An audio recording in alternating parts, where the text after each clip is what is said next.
Fantastic, and welcome to the second Lunch and Learn of 2026. Really enjoyed giving this first session last week, and I really am looking forward to doing this with you this year. I've got topics worked out for the whole year already. Obviously, with the digital marketing landscape, things change sometimes, so we'll adapt if needed, which is great fun. But talking about change, Meta has gone through such a metamorphosis in the last 12 months. It's just absolutely not even funny. And we spent a lot of last year working and learning and changing and adapting. And we want to have a look to see how we can make this process easy for our clients, but also maybe a bit easier for you to understand as well. So what we're looking at here is the updates, what has happened in Meta since 2024. It's when they started rolling out a number of changes, mastering Andromeda, which is the name for their new adaptive AI. They're calling a lot of it Advantage Plus if you've been playing around in the paid ads in the back, and generative ads in particular. This has changed the way that we're able to market on Meta. It's a bit confusing in some places, and also it can be a little foreign. It might not make the most sense because some of it seems to be a little bit counterintuitive, but it is handing over a lot of trust to AI, and parts of the AI are working really well, and the other parts, quite honestly, make us want to pull our hair out a lot of the time. So hopefully by sharing this, we'll be able to just bring your frustration levels down a little bit. And if you are getting stuck, if this is not working for you, we're always here. So you're welcome to reach out, and we can have a look at how we can do that with you as well. So just to touch on what we're going to be talking about today, why Meta matters in why Meta matters in 2026. Then what is that shift? We had a lot of manual control. I mean, you can go down to people who are reading certain magazines or have certain interests, and that's changed. We've got an AI-driven delivery now. What is Andromeda? And all the key changes and impacts that you would be seeing in your ads if you haven't already shifted. So you at least are leaning on our experience in this. We've started testing it properly at the beginning of last year, so we'll lean in there. And then what is the future? There's some stuff going on at the moment we need to be aware of, and some best practices to help you master these updates. And lastly, some actionable strategies and how we would be able to help and assist. Then if you've got any questions, you're more than welcome to ask them at the end of the session. It is yours. I'm here for some nice free advice and information. We had somebody on the call last week who said she felt bad for being here, but this is exactly why these sessions are open to the public and are free. It is to assist you, help you, and be a sounding board if you need one. Knowledge should be free. It should also be easy to access. This is not always. So it also keeps me on my toes, which I like. So thanks, guys. Okay, so welcome. If you have no idea who I am Tamsin Haley. I am the founder of Digital Happiness. We are a full range digital marketing agency. We help clients come up with strategies and then implement them as well. And what we love to do is make sure that people know what is going on in the marketing environment and how we can make our lives, businesses, and our marketing work better in the long run.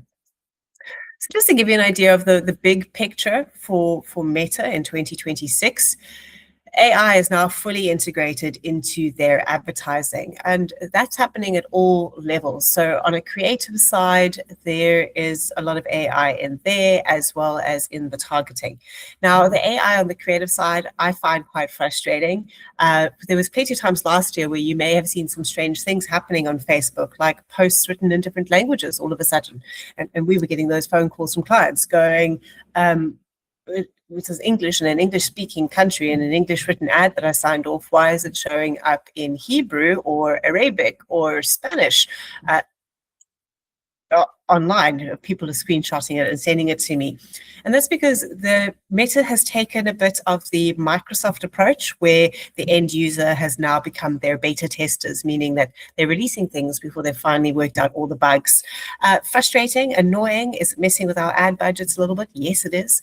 Does it mean that we can't represent our businesses the way that we want to represent them if we hand over that creative control. Yes, sometimes it does mess up the branding. So hopefully this is a space where they're going to be building it out a lot more. And yes, AI is great and it can take over parts of the work for us, but we still do want some level of control in our brands so that we can maintain consistency, as well as also advertise true information, because at times it's really just distorted what it is that it wants to get out there. So not loving that side of it, but the targeting and the optimization is really, really good. And one of the things that you can be very aware of on the platform itself is that your opportunity score is now very important. So if you've gone into the advertising dashboards, you'll see that there's a big circle sitting at the top saying opportunity score, and you get a point out of 100, and you want as much of that as possible. Oh, I've got a person in, just admitting. Okay, so you want as much of that as possible in there so that you can get in front of more people. It's a little bit like the quality Google itself. So that's why we want to make sure that that opportunity score is being looked after. There's some key drivers as well. There's privacy changes. There's a big end to third-party cookies. That was a big topic of 2025. You might have seen some things on Google in particular.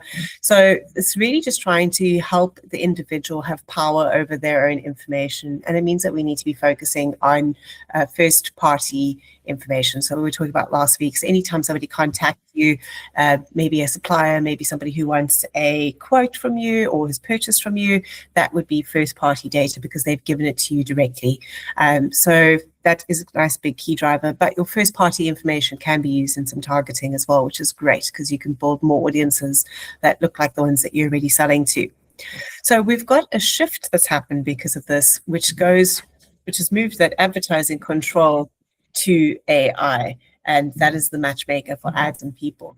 Meaning we need to teach the AI a little bit. We can't just ever switch it on. If you've been playing on ChatGPT or something similar, you'll know that it's only as good as the prompts that you put in.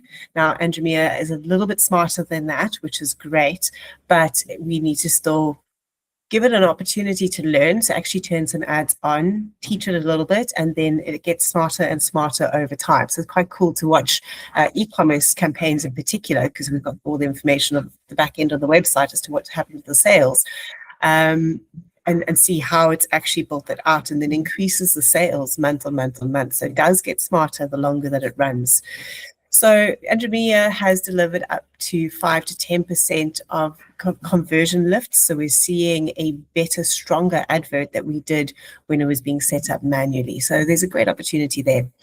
And as long as we're feeding it strong creatives, then we can win. So we do need to go back to our branding and have a look at what it is that we're saying about our business, how are we communicating it, and then start feeding that engine.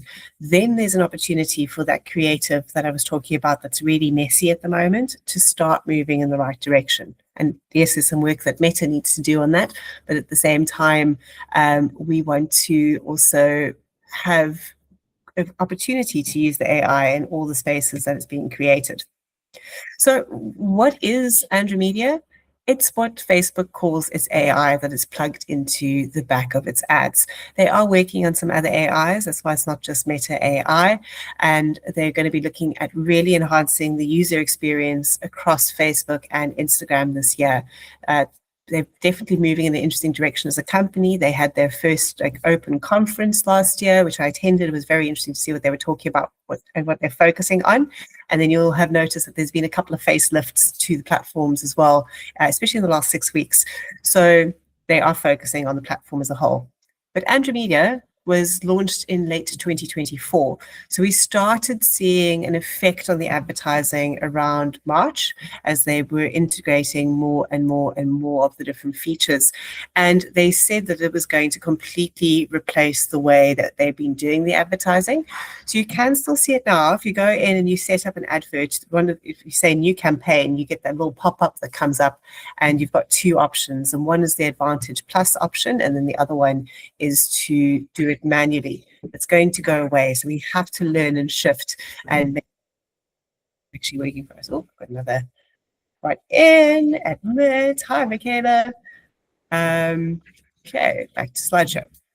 So we need to make sure that we're just learning as well and keeping ourselves up. So we're going to move away from those groups and interests. So if you think about how you were setting up ads in the past, you go in, you put in your geographic area, you'd say how old they have to be.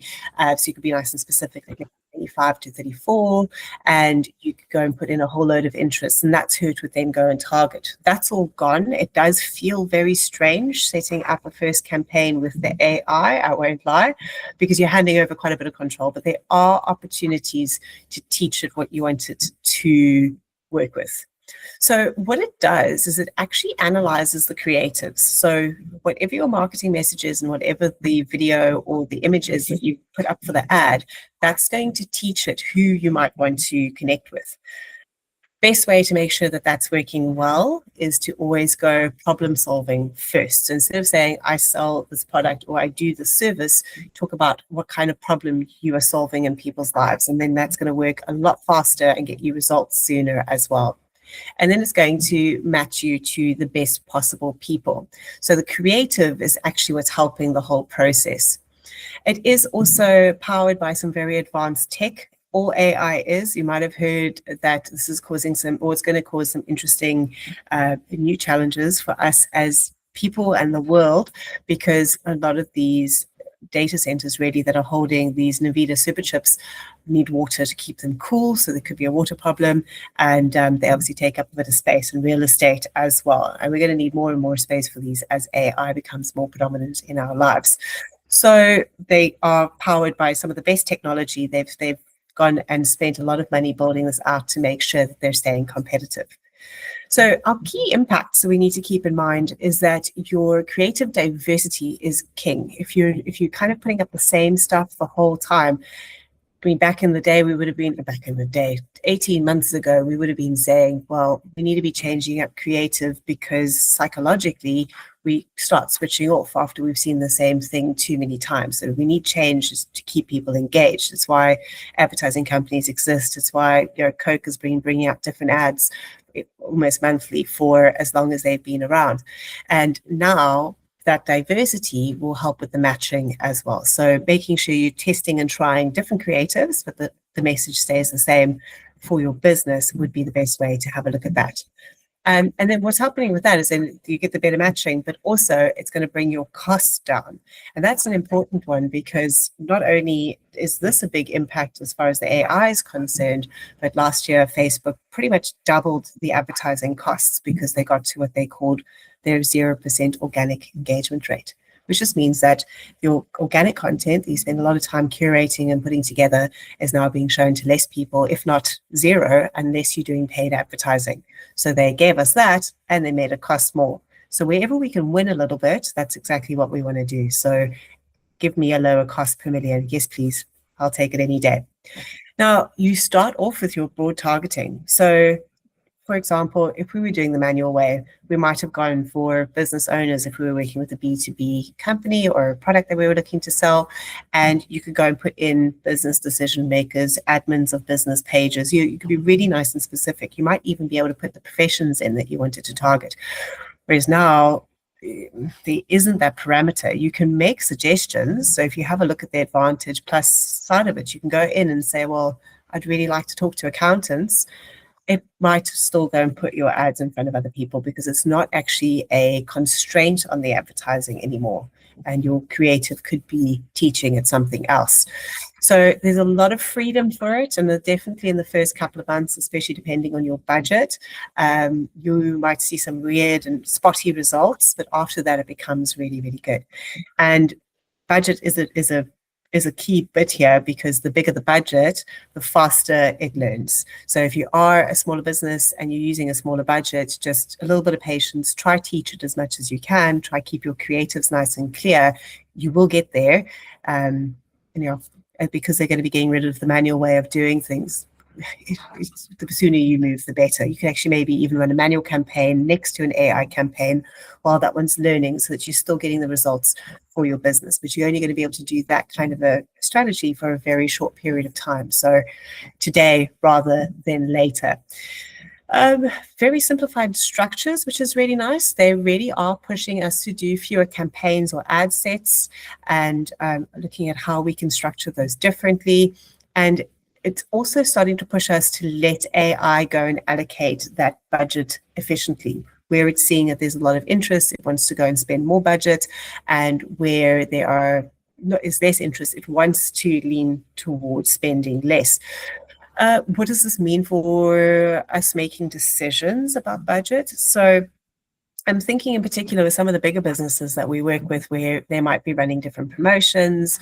To give you an idea, one of our clients right now has got 12 promotions running, as well as their always on campaigns like remarketing or traffic to the website, as well as some feed to store campaigns that are going on. Now, if we just loaded all of those promos into a single campaign now, it wants to go and split that spend rather than making sure that everyone sees all the promotions.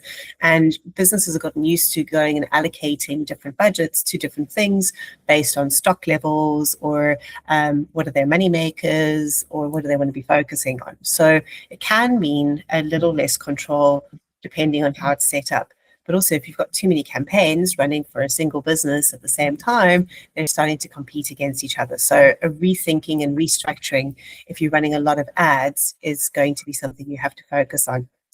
So it's also gone and changed our metric watch. We need to be watching for, 1 second, we've got another person coming in.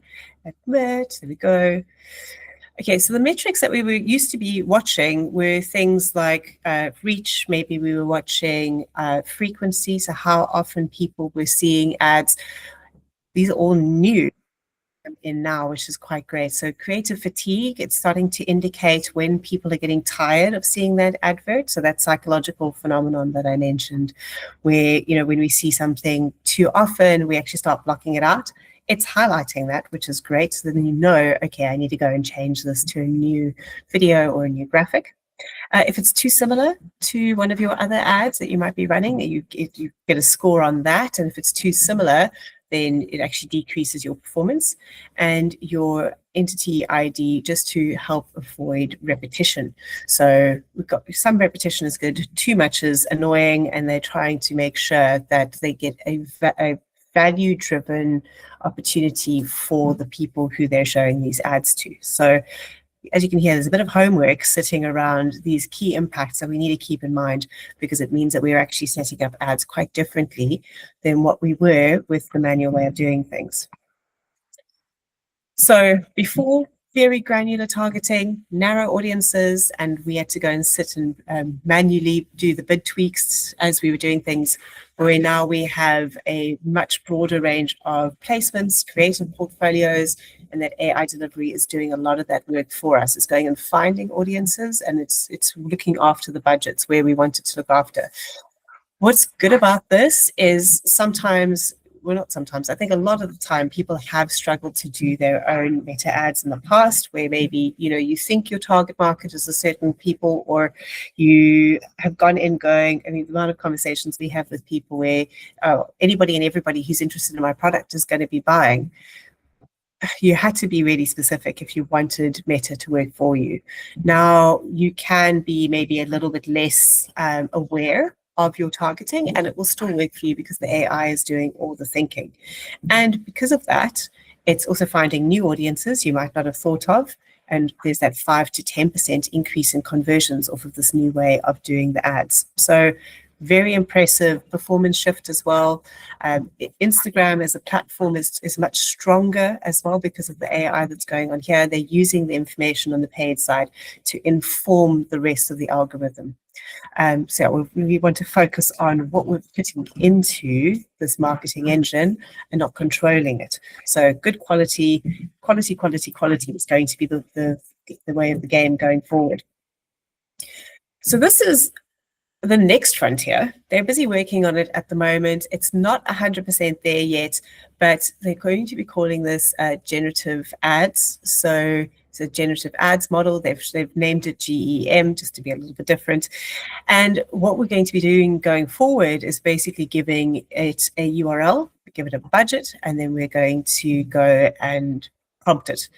From there, Meta is going to create the entire campaign. So it's going to speed up the process of setting things up and make it easier in the long run. But as you can hear, website is then going to be something that we need to make sure is up to date and represents your business properly.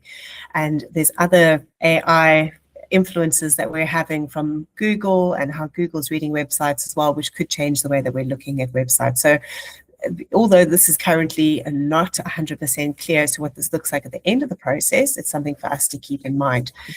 Meta is trying to get this all sorted out by the end of 2026. So we've got about 12 months to go and assess our marketing and go, how are we communicating? Does everything speak in the same way, the same direction? Because the more clear your channeling is on your website, on your social media pages, the better the AI is actually going to be able to read it. And we need to do this because, unfortunately, with them bringing in this level of AI control, we're not going to have a say as to how we want things to work. So just always good to be aware of what goes on here. What they're thinking this is going to do is it's going to allow businesses to scale faster, so you can spend less time on this and more time on something else, and it's going to help small businesses, and that's why they're focusing on it. And it's also going to democratize the high performance of ads, because at the moment you might be competing against serious creative teams depending on what industry you're in and who your competitors are. And this is going to sort of level the playing field, as the playing field is going to be the same for everybody, unless your messaging and things like that you're inputting is not so clear. So great inputs, high quality. So there are risks and challenges that come with this AI integration that we're facing. We can become a little bit over-reliant on AI, and that generic output without human touch could help risk more fatigue and poor engagement. So what AI is doing is at the end of the day, it's going to remove a lot of the grunt work that we need to do, but we still need to be thinking smartly. We still need to be training our brain to think of all the questions and think about how people are going to be connecting with this. And that way, we're going to be able to assist our businesses to grow strongly. The businesses that don't and that over-rely on AI are going to struggle. And there's already a bit of this happening in the States, where the integration has happened a lot sooner than it has here for us in SA, but it's going to become quite polarizing. Then creative sameness will be penalized. So we have to start thinking differently and creatively and creating new aspects of our business rather than just relying on something that might have been working for a long time. And privacy and compliance is going to be a running topic, and we're going to hear more and more and more about it. Where how do we keep our data safe as a business, as individuals, because except first-party data is now king, third-party data is out. We've got large privacy policies worldwide, GDPR or things like POPI, and but Meta is going to be collecting this for targeting. So that transparency and just telling people how we're using the information and sharing it for all businesses is going to become more important. So great opportunity to go and get your papaya manual and POPI all sorted out, because you're going to need it. People are going to start asking for it more and more. And any which way, they have started actually penalizing businesses on those with some pretty horrific fines. So avoiding all that and creating a business that can scale and grow quite quickly because of AI integration could all be a win in the long run. Just means a lot of homework right now. So our best practices for mastering Meta this year is go for creative volume. Instead of choosing a single design that you like, go and play. And if you've got a designer working for you, get them to look at different ways of creating same message, slightly different approaches, different looks and feels, that are all still brand relevant. Your brand is still king. You do want that to stand out, but you can definitely communicate that message in different ways. So making sure you've got different angles when you're shooting, or different formats. Have video. Video is becoming more and more and more important, and you've probably been hearing that for years, but really it is, especially in this AI-driven environment. And look at selling stories and look at working with emotions when you are creating your creative content. Going broad and automating. So the Advantage Plus placements are really brilliant in that they go broad, as I've said, but you are going to need to try out some single sets per objective, see what works, test and measure. The split testing is definitely back in this day and age, especially as you are teaching your AI about your business. It's going to take a little bit of time to do that. So you can separate that testing from scaling. So like I mentioned now, best thing for you to do is to set up a manual campaign as you've always done it if you've been doing advertising, and at the same time set up your first Advantage Plus campaign running next to it so that you don't have a drop in results for your business while the AI is learning. So that's a test and measure going on there. Then within that, once you've got your audience built out, you're going to need to do a little bit of that. But having an always on campaign and then having a little bit of budget for testing and measuring and working with your new AI that's helping you build your business is a good way of moving forward. We never want to only just test and measure. You will see a dip in conversions if you do it that way. Humanizing your content, and I spoke about this last week in the Lunch and Learn as well, is really, really important. It's going to become more important. Personal brands are going to become the top sellers, and they already are in some sectors and in some countries. So we need to make sure that we're infusing that authenticity and personal touch and human touch now as well. These companies around the world that are basically selling themselves at the moment for having no AI involved in them. They've actually got to focus on humanizing it that much. You'll see something on their website like made by humans for humans. So it's the age that we're living in is something we've got to be aware of.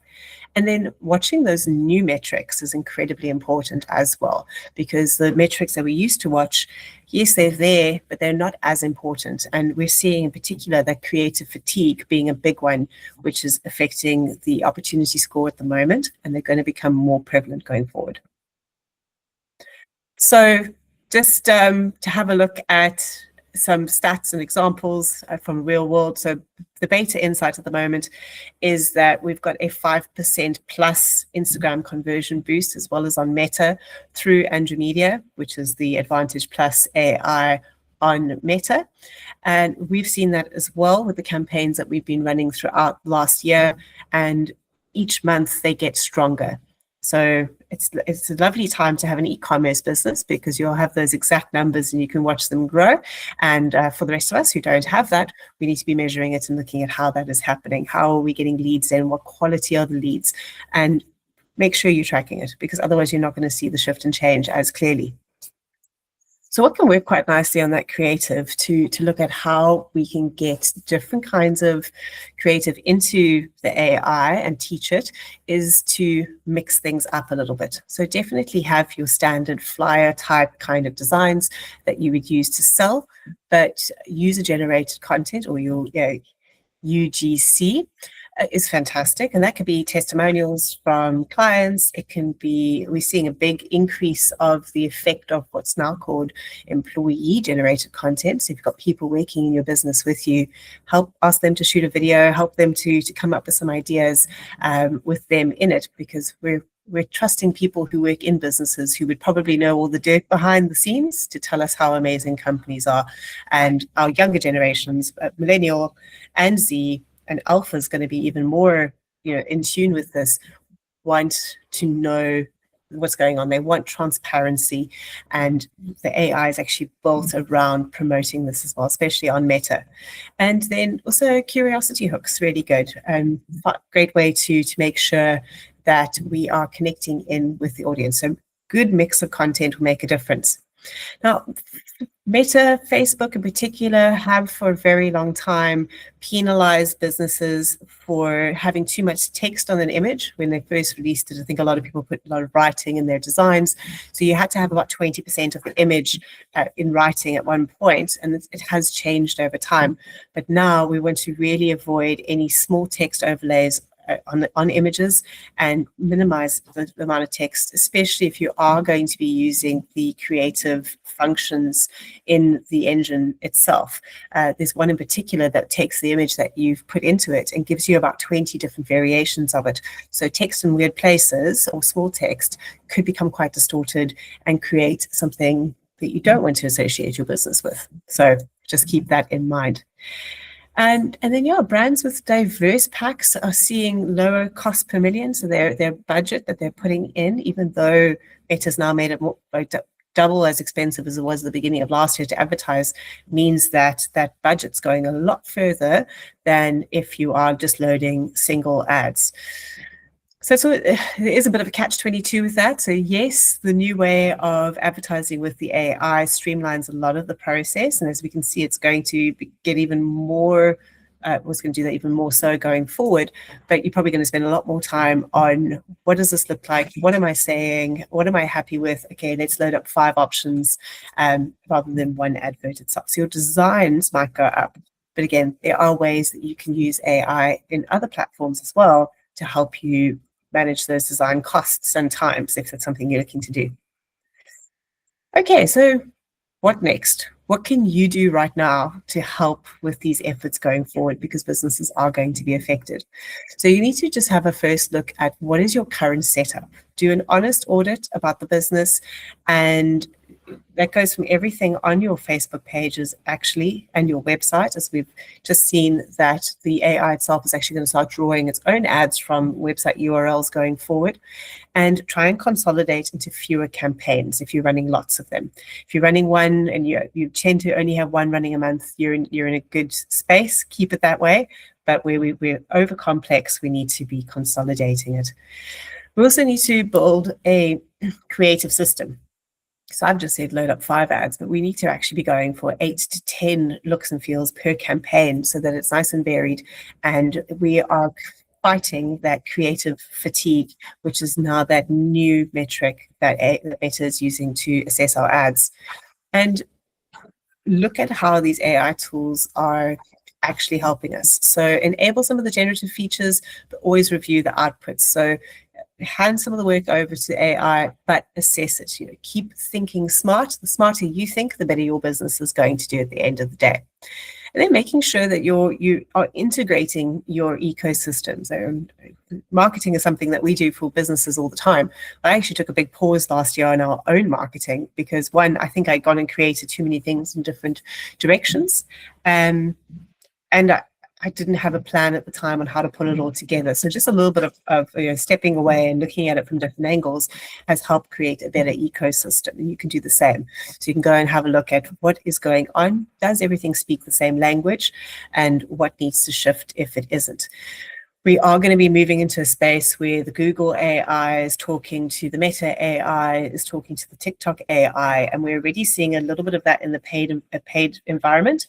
So to give you an example of that, if you're running ads on Google, they can now show up on the bottom of TikTok posts. You don't even have to be running ads itself on TikTok, but you would if you wanted something visual.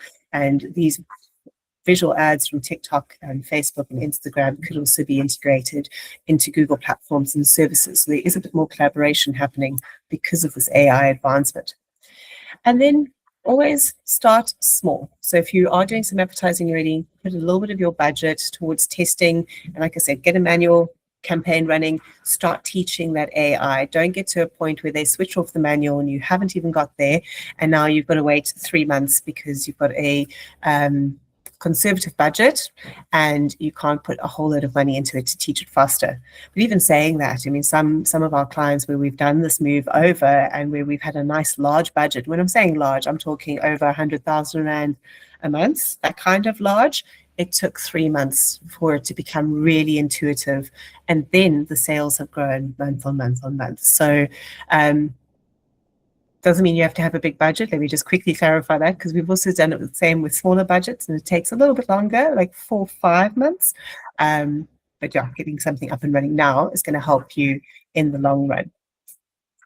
So what we're looking at and how we can help, if this is all sounding really big and overwhelming, is we've got 2 different services and ways of work. So we have been advertising our done for you service. So we do the strategy, we look after everything, and we work next to our clients so we can go and assess the ecosystem for you, advise on what is the most important parts of it to work on, and then help implement that work.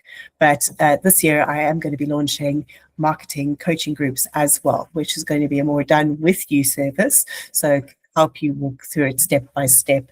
So a bit of educating, a bit of coaching. We'll finalize a go plan together, and then you've got somebody there to help keep you accountable. And that's, I think, is going to be really nice and accessible for our smaller businesses, because sometimes just outsourcing it makes it really, really difficult on budgets, especially if you're starting out or you haven't scaled yet. But there are different ways that we can help and assist if you are in that space. So thank you so much for joining me for the Lunch and Learn today. I hope that there's been some great nuggets out of this that you can go and implement into your business. And as promised, part of these sessions are available for Q&A. Anything in your marketing, it doesn't have to be related to the topic that I spoke about today. But if there's something that you're struggling with, you want an opinion on, I'm here as a sounding board for you until the end of the session.